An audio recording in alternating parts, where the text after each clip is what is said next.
আসসালামু আলাইকুম, সকলকে আমন্ত্রণ আনন্দ টিভি সংবাদে। আপনাদের সঙ্গে আছি আমি ছোয়া খন্দকার। যুব সমাজকে চাকরির পেছনে না ছুটে উদ্যোক্তা হওয়ার পরামর্শ দিয়েছেন প্রধানমন্ত্রী শেখ হাসিনা। শনিবার বঙ্গবন্ধু এভিনিউয়ে মৎস্যজীবী লীগের প্রতিষ্ঠা বার্ষিকী উপলক্ষে আয়োজিত এক অনুষ্ঠানে ভিডিও বার্তায় তিনি এ পরামর্শ দেন। সকল ক্ষেত্রে বাংলাদেশকে স্বয়ংসম্পূর্ণ করার কথা উল্লেখ করে প্রধানমন্ত্রী জানান, জাতির জনকের আদর্শ নিয়ে বিশ্বের বুকে মাথা উঁচু করে দাঁড়াবে বাংলাদেশ।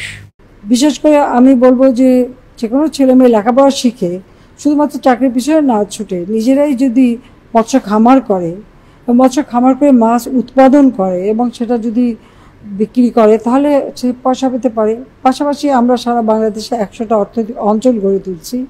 100টা অর্থনৈতিক অঞ্চলে আমরা সবথেকে গুরুত্ব দিচ্ছি খাদ্য প্রক্রিয়াজাত শিল্প গড়ে তোলা। সেখানেও খাদ্য প্রক্রিয়াজাত শিল্প গড়ে তোলা যায় এবং সেখানে মাছ এবং মৎস্যজাত যে কোনো পণ্য সেগুলি প্রক্রিয়াজাত করতে পারে, বাজারজাত করতে পারে, সেই সুযোগটাও সৃষ্টি হচ্ছে। আর যুব সমাজের জন্য আমরা কর্মসংস্থান ব্যাংক করে দিয়েছি, যেখানে কোনো জামানত ছাড়াও ঋণ নেওয়া যেতে পারে এবং সেই ঋণ নিয়ে যে কেউ নিজের পায়ে দাঁড়াতে পারবে, কাজ করতে পারবে।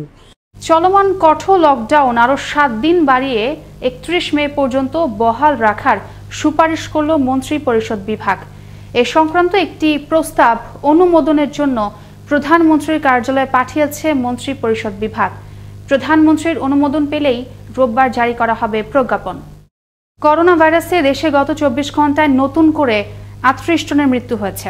এ নিয়ে ভাইরাসটিতে মৃতের সংখ্যা বেড়ে দাঁড়িয়েছে 12,348 জনে। একই সময়ে নতুন করে করোনা রোগী শনাক্ত হয়েছে 1028 জন। এতে মোট শনাক্তের সংখ্যা বেড়ে দাঁড়ালো 7,87,726 জনে। শনিবার স্বাস্থ্য অধিদপ্তরের এক সংবাদ বিজ্ঞপ্তিতে তথ্য জানানো হয়। যারা গণমাধ্যম ও মুক্ত সাংবাদিকতার বিরুদ্ধে দানবীয় আচরণ করেছিল তারাই এখন গণমাধ্যমের মুখোশ পরা বন্ধু সেজে সরকার বিরোধী উস্কানি দিচ্ছে বলে জানিয়েছেন আওয়ামী লীগের সাধারণ সম্পাদক এবং সড়ক পরিবহন ও সেতুমন্ত্রী ওবায়দুল কাদের। শনিবার রাজধানীর বঙ্গবন্ধু এভিনিউতে মৎস্যজীবী লীগের প্রতিষ্ঠা বার্ষিকীর আলোচনা সভায় তিনি কথা জানান। বলেন, জনগণ বিএনপি নামক বর্ণচোরা দলটিকে ভালো করে চেনে, তাদের কোনো অপকর্ম সফল হবে না বলেও জানান সেতুমন্ত্রী। আপনারা জানেন, আন্দোলনে সক্ষমতা হারানো বিএনপি নামক একটি দল এখন উস্কানিদাতার ভূমিকা অবতীর্ণ। এখন সাংবাদিকদেরও তারা উস্কানি দিচ্ছে, ভর করতে চায় সাংবাদিকদের আন্দোলনের উপর। যারা গণমাধ্যম মুক্ত সাংবাদিকতার বিরুদ্ধে দানবীয় আচরণ করেছিল ক্ষমতায় থাকতে, তারা এখন গণমাধ্যমের মুখোশ পরা বন্ধু সেজে সরকার বিরোধী উস্কানি দিচ্ছে। অবরুদ্ধ ফিলিস্তিনিদের মানবাধিকার নিশ্চিত করতে বাংলাদেশ সহ বিশ্বের সকল মানবতাবাদী নাগরিক ও রাষ্ট্রকে ঐক্যবদ্ধ পদক্ষেপ গ্রহণ করার আহ্বান জানিয়েছেন দেশের বিশিষ্ট নাগরিকগণ।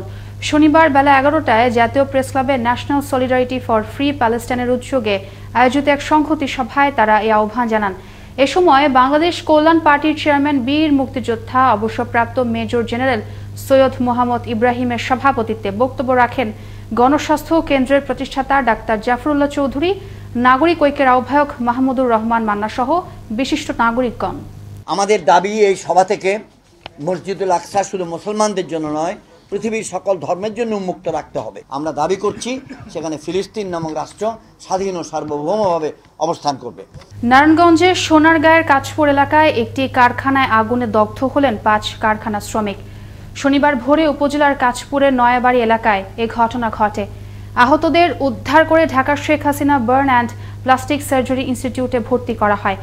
কারখানাটির ম্যানেজার মাহবুবুর রহমান জানান, গ্যাসের লিকেজ থেকে আগুনের সূত্রপাত হয়। শনিবার সকাল থেকেই ঢাকা সহ কর্মস্থলমুখী মানুষের ভিড় লক্ষ্য করা যায় বাংলা বাজার ঘাটে। যাত্রী চাপ সামাল দিতে শিমুলিয়া থেকে শনিবারও অতিরিক্ত ফেরি সংযোজন করে ঘাট কর্তৃপক্ষ। এদিকে যাত্রী চাপের পাশাপাশি ঘাটে ব্যক্তিগত যানবাহনের আধিক্য লক্ষ্য করা যায়। তবে ঘাট কর্তৃপক্ষ জানায় যাত্রীদের অগ্রাধিকার ভিত্তিতে পার করা হচ্ছে। কুমিল্লার দাউদকান্দিতে অজ্ঞাত একটি গাড়ির ধাক্কায় নিহত হলেন কামাল উদ্দিন নামের এক মোটরসাইকেল আরোহী। শুক্রবার মধ্যরাতে ঢাকা চট্টগ্রাম মহাসড়কের রাবেয়া সিএনজি পাম্পের সামনে দুর্ঘটনা ঘটে। এ সময় লাশ উদ্ধার করে পরিবারের কাছে হস্তান্তর করে দাউদকান্দি হাইওয়ে থানা পুলিশ। বিরূপ আবহাওয়ায় দেশের লিচু ভান্ডার খ্যাত পাবনার ঈশ্বরদীতে লিচুর ফলন হয়েছে কম। তীব্র তাপদাহে লিচুর ক্ষতিও হয় ব্যাপক। আগাম লিচু বাগান কিনে সকল খরচ মিটিয়ে ক্ষতির শঙ্কায় ব্যবসায়ীরা। এবছর লিচুর ফলন অর্ধেকে নেমে আসায় বাগান মালিকদের কপালে চিন্তার ভাঁজ স্পষ্ট। পাবনার ঈশ্বরদী থেকে আরো জানাচ্ছেন সহকর্মী বায়েজিদ বোস্তামি। ঈশ্বরদীর লিচু বাগানগুলোতে থোকায় থোকায় ঝুলছে রঙিন সুস্বাদু রসালো ফল লিচু। প্রতি বছরই কোথাও মুকুল দেখে আবার কোথাও লিচুর গুটি দেখেই বেশিরভাগ লিচু বাগান আগাম কিনে নেন ব্যবসায়ীরা। অন্য বছরগুলোর তুলনায় এবার আবহাওয়াজনিত কারণে লিচুর ফলন অর্ধেকে নেমে এসেছে। এছাড়া অনাবৃষ্টি আর তীব্র তাপদাহে লিচুর ব্যাপক ক্ষয়ক্ষতি হয়েছে। এ কারণে আগাম লিচু কিনে শ্রমিক কর্মচারী সহ অন্যান্য খরচ মিটিয়ে লোকসানের আশঙ্কা করছেন ব্যবসায়ীরা। অধিকাংশ বাগান মালিক তারা তো লিচুর মুকুলের সময় বাগান বিক্রি করে দিয়েছে। যারা ব্যবসায়ী তারা লিচুর মুকুলের সময় বাগান কিনেছে। প্রথম ফার্স্টে কিনলাম মুকুল দেখে, মুকুল নষ্ট হয়, গুটি হয়ে গেল পাতলা। তারপরে গুটি দেখে যা কিনতেছি দেখা যাচ্ছে গুটি নাই। বৃষ্টি না হওয়ার কারণে, অতিরিক্ত খরার কারণে অনেক লিচু ঝরে গেছে, মুকুলেই ঝরে গেছে। ঝরে যাওয়ার পরেও যাই ছিল বৃষ্টি না হওয়ার কারণে মনে করেন জলি পুড়ি ফাইটি নষ্ট হয়ে গেছে। ফলন বিপর্যয়ে সার কীটনাশক সেচ সহ বাগান পরিচর্যার খরচ মেটাতে হিমশিম খাচ্ছেন অনেক লিচু বাগান মালিক। ফলন কম হলেও দাম ভালো থাকায় পুষিয়ে নিতে পারবেন বলে মনে করছেন অনেকেই। অন্যান্য বছরের তুলনায় লিচুর উৎপাদন এবারে অনেক কম। আমরা এখন চলবো কিভাবে? কোন গাছে জায়গায় জায়গায় একটা একটা লিচু আছে, এই লিচু তার জাতের লিচু হয়নি। গেল আর 3 লক্ষ টাকার মতন বিক্রি করা হয়েছে। এবার মনে করেন কম লিচু আছে। এই অঞ্চলের মানুষের একটি বড় আয়ের উৎস লিচু, যা থেকে অনেকেই সারা বছর পারিবারিক ভরণ পোষণের চাহিদা সহ অন্যান্য চাহিদা মিটিয়ে থাকেন। এবছর লিচুর ফলন কম হয় চিন্তার ভাঁজ কপালে, চোখে মুখে হতাশার ছাপ স্পষ্ট। বায়েজিদ বোস্তামি, আনন্দ টিভি, ঈশ্বরদী, পাবনা। প্রেম ঘটিত কারণে শুক্রবার সন্ধ্যায় ময়মনসিংহ সদরের রষ্টধার ইউনিয়নের এক ইউনিয়ন পরিষদ সদস্যের বসত ঘরের পাশে মাটি খুঁড়ে পাওয়া গেল আকাশ মিয়া নামের এক স্কুল ছাত্রের লাশ।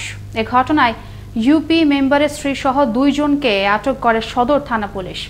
ওই ইউপি সদস্যের মেয়ে জেসমিন আক্তারের সাথে প্রেম ছিল নিহত আকাশের।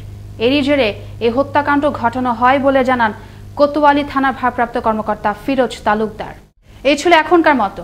আনন্দ টিভি সংবাদ দেখুন প্রতিদিন বিকেল 5টা 30 এবং রাত 9টা 30। আনন্দ টিভির সঙ্গে থাকার জন্য সকলকে ধন্যবাদ।